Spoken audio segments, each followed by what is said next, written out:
ॐ वसुदेवसुतं देवं कंसचारूणमर्दनं देवकी परमानंदं कृष्णं वंदे जगद्गुरुं। ओम। श्रीमद् भागवत का जो हमारा अगला चरण है उसका नाम है श्री कृष्ण रुक्मणी विवाह।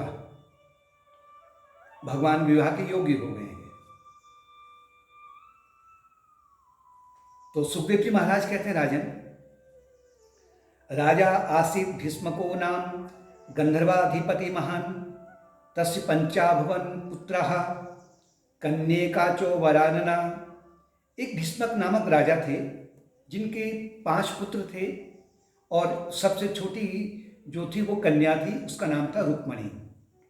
और बड़े भाई जो बड़ा भाई था उसका नाम था रुक्मी। जब रुक्मणी विवाह के योग्य हो गई, रुक्मणी का तात्पर्य है संस्कृत में कि जो महान प्रभावान है, अत्यंत सुंदर है, जो कि भौतिकता के मामले में से कहीं और ज्यादा सुंदर है वो, यानी भौतिकता में उसका कोई भी कंपैरिजन नहीं है, अतुलनीय है, उसमें महान गुण वाली है, वो सर्वगुण संपन्न है, उसे रुक्मणी कहते हैं। और रुक्मणी जो है वो बुद्धि का प्रतीक है। जब बुद्धि साधना के मार्ग से प्रखर हो जाती है, जब विवेक एकदम सूरज के समान प्रखर हो जाता है, चांदनी के समान में निर्मल हो जाता है, उसे कहते हैं रुक्मणी। रुक्मी जो है वो बड़ा भाई है। रुक्मी नहीं चाहता है कि मेरी बहन रुक्मणी का विवाह किसी और से हो, क्योंकि जब से रुक्मणी ने कृष्ण भगवान के गुणों को सुना है, तब से रुक्मणी ने यह अपने मन में प्रण कर लिया था कि मैं केवल विवाह करूंगी तो केवल कृष्ण भगवान से करूंगी। और भी जो रुक्मणी है वो नहीं चाहता था, वो अपनी बहन, छोटी बहन का विवाह शिशुपाल से करना चाहता है, क्योंकि ये रुक्मी है, शिशुपाल है, जरासंध है, ये सब आपस में ये असुर मित्र हैं। तो अपने पिता को वो बहला फुसला रहा था कि आप इसका विवाह जल्दी से शिशुपाल से कर दो। जब रुक्मणी को यह पता लगा कि अगर मेरे भाई ने मेरा विवाह शिशुपाल से कर दिया है तो मेरा तो जीवन नरकगामी हो जाएगा, जबकि शिशुपाल राजा भी है, बहुत सारी उसके पास भौतिकता भी है, बाहरी रूप से सुंदर भी है, लेकिन वो शिशुपाल है, जरासंध उसका मित्र है, राग द्वेष इसके भीतर जिसके मित्र हैं। तो रुक्मणी ने ब्राह्मण को, अपने एक विश्वासपात्र ब्राह्मण को बुलाया और उसके हाथ एक पत्र लिखा जो कि भगवान कृष्ण को द्वारिका में भेजना था। तो रुक्मणी ने उस पत्र में, जो प्रेम पत्र था, उसमें क्या लिखा? सुत्वा गुणान भुवन सुंदरम शृण्वता ते निर्विश्यकर्ण निर्वैर हर्तो अंगतापाम अंगतायाम। कि हे त्रिभुवन सुंदर, आपके गुणों को सुनने वालों के जो सुनते हैं, उनके कानों से जो आपके गुण उनके हृदय में प्रवेश होते हैं, तो क्या होता है कि उनके सभी अंगों के ताप, यानी कि मन के भी, बुद्धि के भी, चित्त के भी, अहंकार के भी, भौतिक अंगों के भी सभी ताप भस्म हो जाते हैं और उनका जन्म और मृत्यु का बंधन भी समाप्त हो जाता है, भस्म हो जाता है। अतः हे त्रिभुवन सुंदर,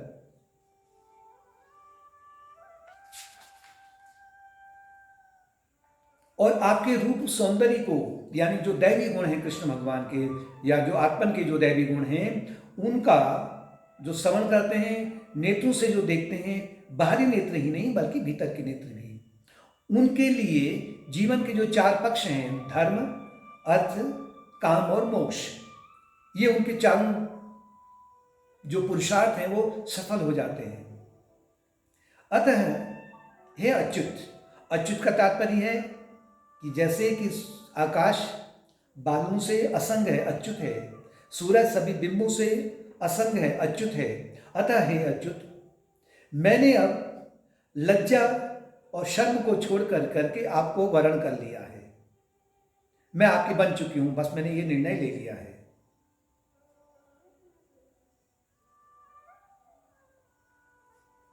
सभी का मन आपको देख करके अनुभव कर आनंदित होता है, प्रसन्न हो जाता है। अब आप ही बताइए, रुक्मणी ने पत्र भेजा और कृष्ण भगवान उस पत्र को पढ़ रहे हैं। कहते हैं कि अब आप ही बताइए, रुक्मणी कह रही है कि ऐसी कौन सी कुलवती, महागुणवती, धैर्यवती कन्या होगी जो विवाह योग्य होने पर आपको स्वीकार न करे। अतः मैंने प्रण कर लिया है कि मैं आपको अपना पति बना के रहूंगी। जैसे सिंह का भाग सियार न चुरा ले, उसी प्रकार से मुझे ये शिशुपाल इत्यादि जो हैं न चुरा लें, उससे पहले आप मेरा अपहरण कर लें, किडनैपिंग कर लें मेरा। लेकिन ये किडनैपिंग ऑर्डिनरी नहीं है। जैसे सामान्य जन्म में क्या प्रचलित हुआ आजकल, विवाह मंडप हो रहा है, धूली अर्घ हो रहा है, या जो है बारात आई है, दुल्हन भग गई है किसी और के साथ में, विवाह भी हो गया है, दुल्हन आधे रास्ते में जब अपने मायके को जाती है तो कहती तू यहीं ठहर, मैं भी आती हूँ, भग जाती है किसी और के साथ में। ये भगना जो है ये शिशुपाल के साथ भगना है। यहाँ रुक्मणी जो कह रही है कि मैं शिशुपाल से दूर होना चाहती हूँ। अब आप जो कहेंगे, रुक्मणी फिर कह रही है, अब आप जो सोचेंगे कि मैं अपने अंतःमाल में रहती हूँ तो वहां से मुझे कैसे आप चुराएंगे, कैसे मेरा अपहरण करेंगे, तो मैं उसका भी आपको उपाय बता देती हूँ। जब विवाह होने से पहले हमारे यहाँ जो प्रथा है वो ये है कि कन्या अपनी सहेलियों के साथ में भगवान शिव और माँ पार्वती के मंदिर में आशीर्वाद लेने के लिए जाती है। जब मैं मंदिर से बाहर निकलूंगी तो उसमें में मेरा अपहरण कर लीजिए, वो भी मार्ग बता दिया है।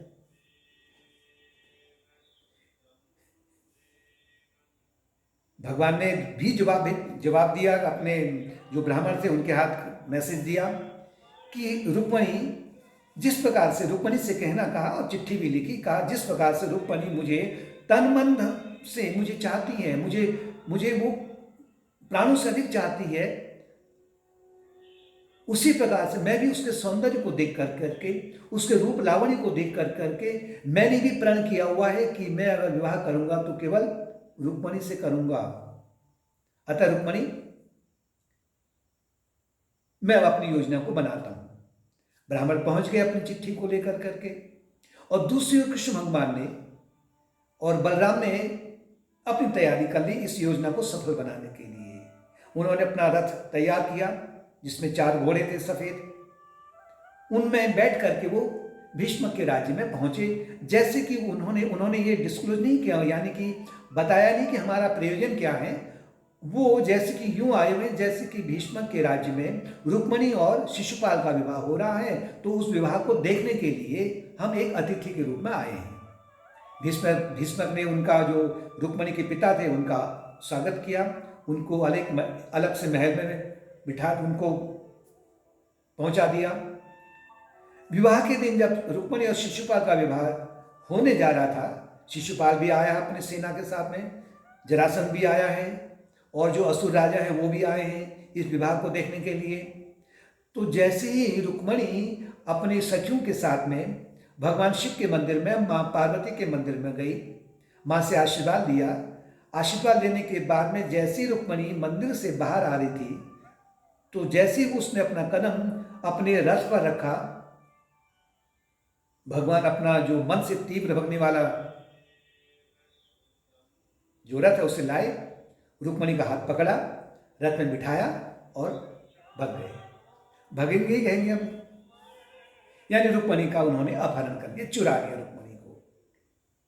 जब ये समाचार शिशुपाल को पहुंचा, जरासंध को पहुंचा, रुक्मी को पहुंचा, तो रुक्मी तो आग बबूला हो गया, शिशुपाल हाथ मलते रह गया।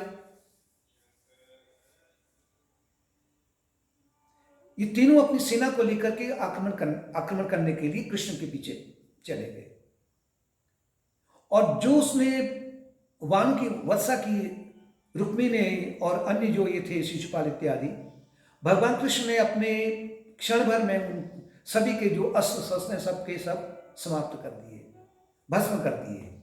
रुक्मी अकेला रह गया। रुक्मी ने आने युद्ध करने से पहले ये प्रण किया था कि जब तक मैं कृष्ण को नहीं मारूंगा, अगर मैं नहीं मार सका तो मैं लौट करके भीष्म के राज्य में नहीं आऊंगा। लेकिन रुक्मी को पकड़ा, उससे बांध दिया। तो रुक्मणी ने फिर प्रार्थना की कृष्ण भगवान से कि हे भगवान, इसको नहीं मारना, ये मेरा बड़ा भाई है, इसे छोड़ दीजिए। भगवान ने कहा मैं इसको मार नहीं रहा हूं। उन्होंने उसके मूछें काट दी, कुछ सर के बाल काट दिए, यानी कि एक बहुत घोर अपमान किया गया अगर हम कहें तो, और रुक्मी को छोड़ दिया। लेकिन जब रुक्मी उसके बाद में अपने पिता के राज्य में नहीं लौटा, उसने अलग से कुंडिनपुर राज्य बनाया और वहीं वो रहने लगा। उसने प्रण किया था। इसका तात्पर्य अभी आएगा आगे को। और दूसरी ओर भगवान कृष्ण ने रुक्मणी को ले जाकर के द्वारिका में एक महान उत्सव के रूप में सभी की उपस्थिति में विवाह संपन्न हुआ और दोनों आनंद से वहां पर रहने लगे। अब इस कथा का जो तात्पर्य है, इसमें जो पहले कौन है, रुक्मणी है और रुक्मी है। रुक्मी कौन है? रुक्मी है अस्मिता क्लेश का, अविद्या, अस्मिता, राग, द्वेष और अभिनिवेश। अस्मिता जो क्लेश है वो है मलिन अहंकार का प्रतीक। मलिन अहंकार नहीं चाहता है कि बुद्धि ईश्वर की ओर बढ़े, अपमान करता है बिल्कुल। अधिकांश लोगों की बुद्धि क्या है, इससे रुक्मी की किस्मान तो है, वो आध्यात्मिक क्षेत्र की ओर या मोक्ष प्राप्ति की ओर, जहां जन्म और मृत्यु का चक्र टूट जाता है। रुक्मणी कह रही है सभी अंगों के ताप वहां भस्म हो जाते हैं, लेकिन रुक्मी नहीं चाहता है। इसी तरीके से जो रुक्मी नामक जिनके पास में अहंकार है, मलिन अहंकार है, ये नहीं चाहता है कि बुद्धि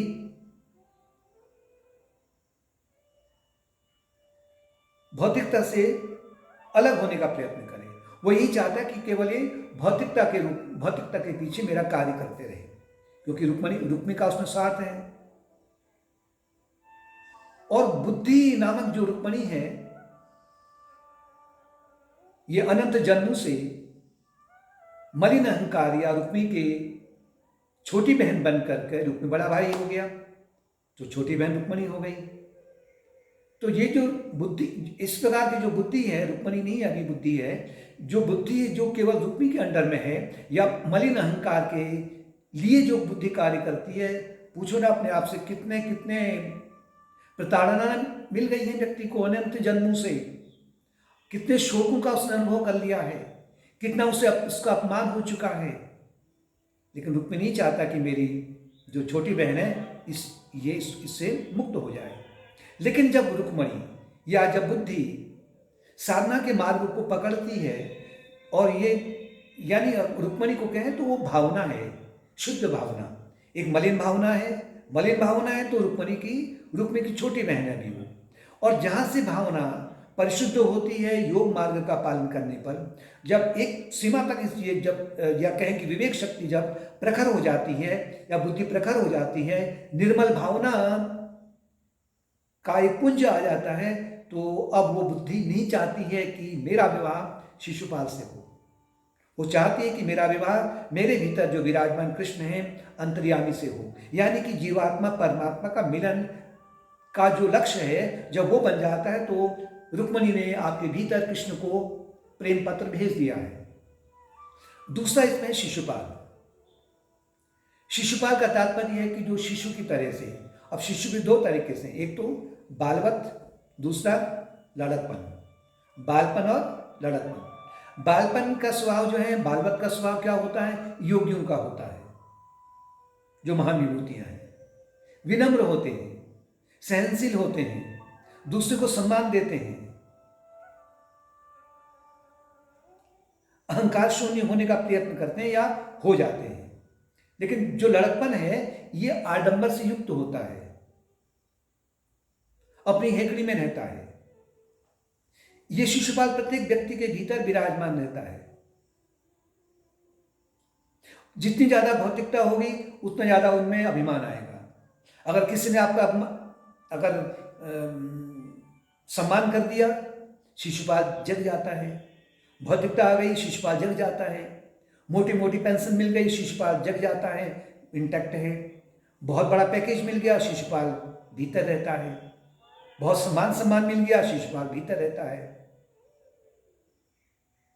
लेकिन ये जो शिशुपाल है, ये भी बुद्धि को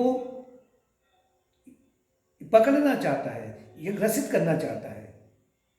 ये भी नहीं चाहता कि बुद्धि निर्मल हो, और इसके कारण अनेक लोग दुखी हो जाते हैं। और लड़कपन कैसे है लोगों के भीतर, मैं आपको एक एग्जाम्पल देता हूं जो कि एक सत्य घटना है। कोई व्यक्ति आर्मी में बहुत बड़ा अफसर था। अब आर्मी में भी शिशुपाल बहुतों के भीतर विराजमान रहता है। हेकड़ी रहती ना।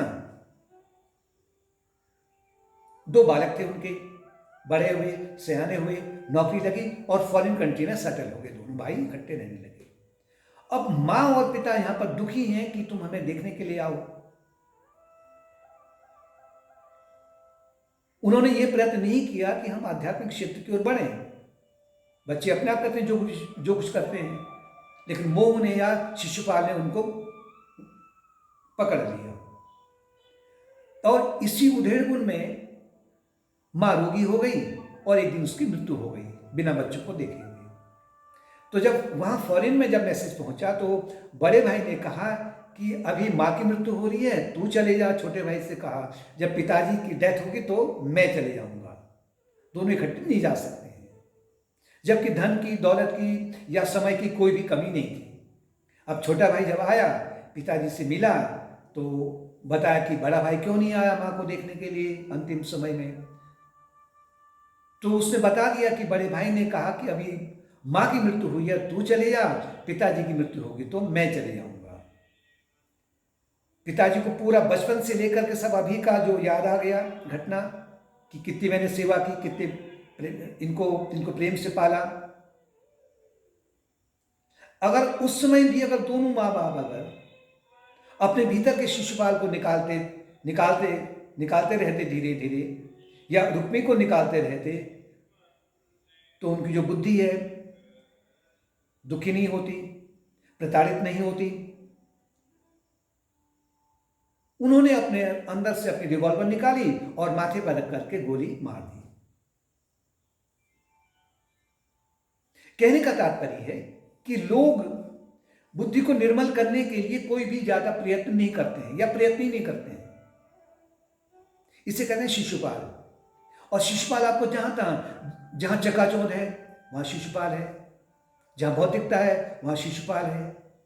लेकिन ये शिशुपाल जो है वो चाहता है कि बुद्धि मेरे अंदर में काम करे। लेकिन जब बुद्धि प्रखर हो जाती है, फिर उसके बाद में बुद्धि न तो शिशुपाल को पसंद करती है, यानी कि अब भक्त जो है यहां से लेकर के स्वर्ग तक जो भी भोग है, जो भी सुख है, ऐश्वर्य है, उनको ठुकरा देता है। इसे कहते हैं रुक्मणी का प्रेम पत्र भगवान को पहुंच जाना।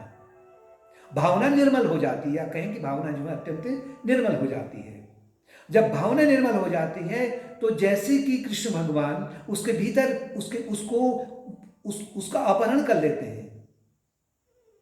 भावना तो कृष्ण की ओर बह रही है, लेकिन कृष्ण भी या ईश्वर भी जो है अपने भक्त को के भीतर से उसे चुराने के लिए, उसकी भावना को चुराने के लिए, जैसे कि उन्होंने उसका अपहरण कर लिया है। रुक्मी ने प्रण किया था कि मैं वापस अपने पिता के राज्य में नहीं जाऊंगा, कुंडिनपुर राज्य बनाया, वहां रहने लग गया।